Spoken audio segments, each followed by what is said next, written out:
If you're setting up Wi-Fi at the home or in your business, I always think it's a good idea to set it up in dual channel, where you have a private network for your residents or your staff, and then have a public network with limited access to the rest of the network. It provides a egress to the internet, and that's about it. You have one that's secure, one unsecured. First thing you do when you get a wireless router is change the default password. Typically the default password is password. Every now and again you'll see something a little different, but change that first, then go in and make other changes. You can do MAC filtering, which a MAC address is a hardware address that each device on your network has. So if another device tries to come on the network and they're not in that MAC filter, they will not be allowed access to the network. If I know that I have 3 computers on my network at home, and I know that everyone in my house has a phone, then I know that I have 6 nodes on my network. So I will limit how many IP addresses can be on my network to 6. And then I don't have to worry about trespassers or hitchhikers on my network, because once I have it at full capacity, it will not give them any more IPs, and that helps quite a bit. With your router, you can log in and actually see how many devices are attached. If you didn't want to do that, there's apps for your phone. One of the ones I use is called Fing.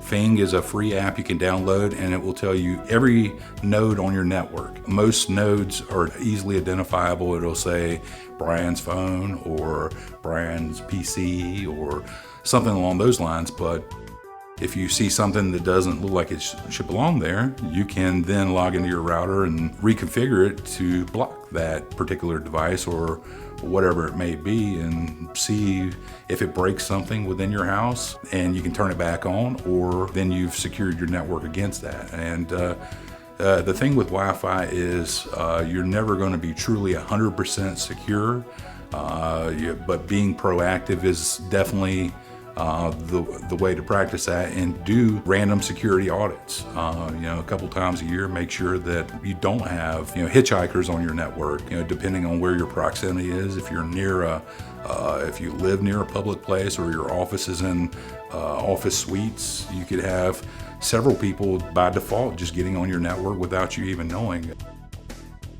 Another thing is strong passwords.